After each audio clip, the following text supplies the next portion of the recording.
भूतोड़ YouTube channel में आपका स्वागत है। मैं कमल शर्मा। हमारे साथ है डॉक्टर हरिशंकर शर्मा, पूर्व विभागाध्यक्ष भूगोल, राजस्थान यूनिवर्सिटी जयपुर। इनसे हम बात करेंगे मौसम में आए बदलाव और अल नीनो पर।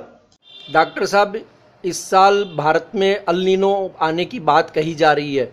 अल नीनो अगर आता है तो उसके मौसम पे क्या असर होंगे और क्या अल नीनो की संभावना है? देखिए, एल नीनो को समझना चाहिए सबसे पहले तो कि एल नीनो क्या है। एल नीनो जो है स्पेनिश भाषा का एक शब्द है, चाइल्ड क्राइस्ट के नाम से जाना जाता है। अब चाइल्ड क्राइस्ट इसका नाम क्यों दिया गया है? क्योंकि इसकी उत्पत्ति जो है वो दिसंबर के अंदर होती है। अक्सर जब भी इसकी स्थिति पैदा होती है समुद्रों के अंदर, तो दिसंबर के अंतिम सप्ताह, सेकेंड वीक और थर्ड वीक के अंदर होती है। उस वक्त जीसस का जन्मदिन होता है, 25 अगस्त जो होता है, 25 दिसंबर होता है। तो 25 दिसंबर से उसको रिलेट किया है, इसलिए जीसस क्राइस्ट की जन्म के नाम से इसको जोड़ा गया है कि चाइल्ड क्राइस्ट के नाम से इसको कहा जाता है। अब चूंकि समुद्र के अंदर जब इस प्रकार की स्थितियां पैदा होती है जिससे एल नीनो का प्रभाव कहते हैं, तो समुद्र का तापमान 4 से 5 डिग्री टेम्परेचर, मीन टेम्परेचर जो है वो बढ़ जाता है। कभी कभी 5-6 सालों के अंदर ऐसा परिवर्तन समुद्र में आता है और उससे जो जलधाराएं होती है उसका प्रभाव पूरे विश्व की जलवायु के ऊपर होता है। अब चूंकि भारत भी जो है मानसूनी प्रदेश के रूप में जाना जाता है, तो मानसून के ऊपर भी उसका प्रभाव परिलक्षित होता है। और जब एल नीनो का प्रभाव होता है तो हमारे यहाँ मानसून वीक हो जाता है, कमज़ोर पड़ने लगता है।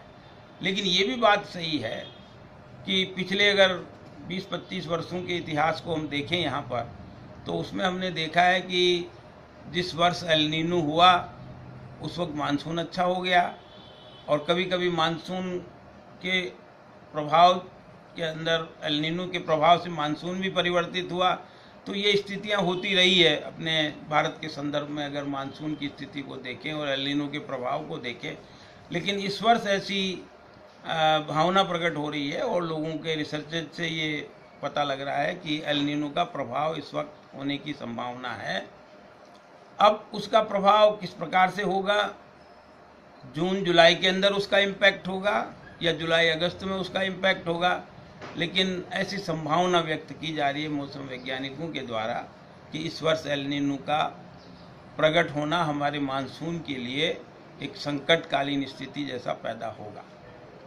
अब रहा सवाल राजस्थान के संदर्भ में, आपने कहा कि राजस्थान के अंदर पिछले कुछ वर्षों के अंदर जलवायु में क्या परिवर्तन हुआ है।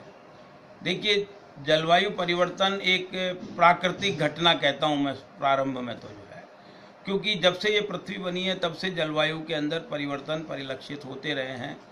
कभी शीतकालीन अवस्थाएं हुई, कभी गर्म स्थितियां हुई, तो इस प्रकार से जलवायु के अंदर परिवर्तन विश्व में होते रहे हैं। लेकिन यदि राजस्थान के संदर्भ में हम देखें तो पिछले 115 वर्षों के जो मौसम के आंकड़े हैं, विशेष रूप से तापमान और वर्षा के जो आंकड़े हैं, औसत तापमान के जो आंकड़े हैं, वो ये निश्चित रूप से स्पष्ट करते हैं कि राजस्थान के अंदर औसत तापमान के अंदर तेजी से वृद्धि हुई है। और तेजी से वृद्धि जो है 1980 के बाद में बहुत ज़्यादा हुई है। और हमारा आकलन है, क्योंकि एक स्टडी अभी Indian council of social science research के एक प्रोजेक्ट के तहत मैंने की थी, वो बुक भी प्रकाशित हो चुकी है 2018 में। तो उसमें हमने ये बताया है कि 115 वर्षों के अंदर मीन टेम्परेचर जो है 0.73 डिग्री टेम्परेचर जो है औसत रूप में बढ़ा है, और उसकी रेट जो है 1980 के बाद में ज़्यादा हुई है। तो निश्चित रूप से तापमान के अंदर काफ़ी परिवर्तन 115 वर्षों में देखने को मिला है। इसके साथ साथ वर्षा के प्रारूप में भी अंतर हुआ है। आपने देखा होगा कि 2004-05 के बाद से राजस्थान में वर्षा का क्रम बदल रहा है। पश्चिमी राजस्थान के अंदर जहाँ पर वर्षा 150 मिलीमीटर रेनफॉल के आसपास होती थी, वहाँ पर वर्षा जो है कभी कभी जो है 2006 में बाड़मेर और उस एरिया के अंदर फ्लड की स्थिति पैदा हुई। उसके बाद में भी जो कंटिन्यूसली 1-2 साल छोड़ करके वर्षा का प्रारूप जो है वो परिवर्तित हुआ है, वर्षा की मात्रा में वृद्धि हुई है।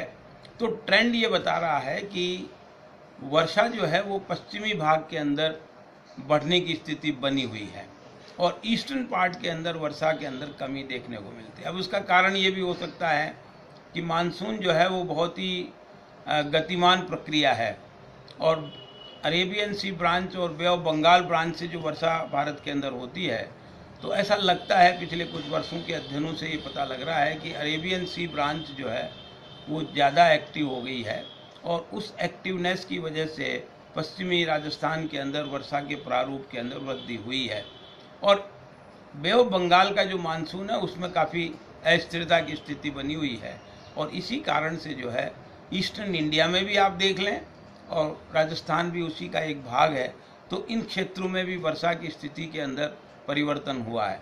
लेकिन राजस्थान के संदर्भ में 115 साल के जो आंकड़े जो है ये जरूर परिलक्षित करते हैं कि राजस्थान के अंदर करीब 15 जिले हैं जहां पर तापमान में बहुत तेजी से वृद्धि हुई है और वो जिले कौन से हैं? दक्षिणी जिले और पश्चिमी राजस्थान के जिले। वर्षा के प्रारूप के अंदर जिन एरियाज के अंदर ज़्यादा वर्षा होती थी जैसे जैसलमेर, जैसे झालावाड़, सिरोही, कोटा, बारां, इन एरियाज के अंदर वर्षा के प्रारूप में डूंगरपुर, बांसवाड़ा, इन एरियाज के अंदर वर्षा की औसत वर्षा के उसमें परिवर्तन हुआ और कम वर्षा होना परिलक्षित होता है। एक स्थिति जो नई पैदा होती है वो यह है कि सीकर और दौसा जिलों के अंदर जो ये 115 साल का ट्रेंड ये बताता है कि कूलिंग की स्थिति बन रही है वहाँ पर, उन जिलों के अंदर जो है वार्मिंग के बजाय कूलिंग की तरफ ट्रेंड है।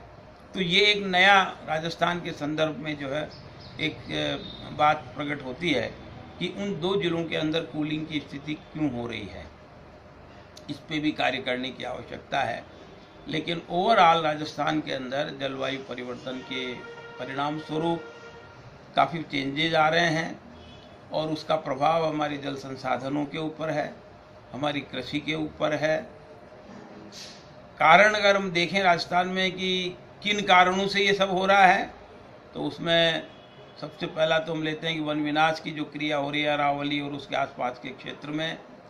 सरकार ने काफ़ी वन लगाने की बात कहते रहे हैं, लेकिन ज़मीनी स्तर के ऊपर जो कार्य होना चाहिए वो नहीं हुआ है और जिस तरह से बेहताशा वनों का नाश अरावली की श्रृंखला में हुआ है, अरावली प्राय नग्न प्राय हो गए हैं, तो ये भी एक वर्षा के प्रारूप में परिवर्तन होने का बहुत बड़ा कारण है।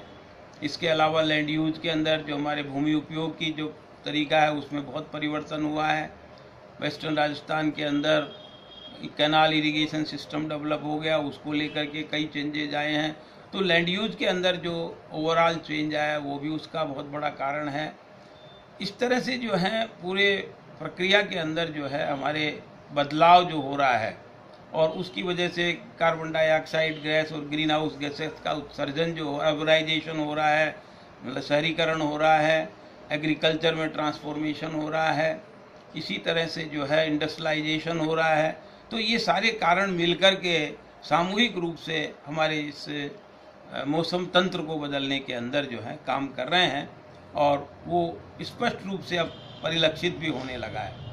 लेकिन देखने में ये भी आ रहा है कि 2013 के बाद में जो है वैश्विक स्तर के ऊपर हम देखें तो सर्दी की ऋतु के अंदर जो है काफ़ी चेंजेस देखने को मिल रहे हैं। बर्फ़ जितनी पहले नहीं पड़ती थी उनके एरियाज में, चाहे अमेरिका देख लें चाहे यूरोप देख लें, इन एरियाज के अंदर जो है जहाँ पर इतने लंबे समय तक बर्फ़ का आच्छादन नहीं होता था, लेकिन आज वहाँ पर काफ़ी लंबे समय तक बर्फ़ की स्थिति बनी रहती है, हिमपात बहुत अधिक होता है। तो हिमपात और हिमस्खलन जो इस एरियाज में होता है वो भी एक बहुत बड़ा कारण जो है और उसके ऊपर भी रिसर्च होने की आवश्यकता है कि ये परिवर्तन क्यों हो रहा है। इसके साथ साथ ये ज़रूर है कि हमारे मौसम तंत्र के अंदर जो सीजनल शिफ्ट ज़रूर हुआ है, 15 दिन का शिफ्ट जो है हम लोगों ने अध्ययन किया है कि सीजन जो है वो 15 दिन आगे की तरफ खिसक गए हैं। जैसे वर्षा पहले जून के एंड में शुरू हो जाती थी, अब धीरे धीरे वो 10-15 जुलाई तक एक्सटेंड कर रही है। तो ये एक परिवर्तन वर्षा के प्रारूप में भी देखने को मिल रहा है राजस्थान के संदर्भ में। तो मैं समझता हूँ कि यही सब कारण और यही सब परिवर्तन आज परिलक्षित होने लगे हैं और इसलिए इस दिशा में कारगर कदम उठाने की आवश्यकता है।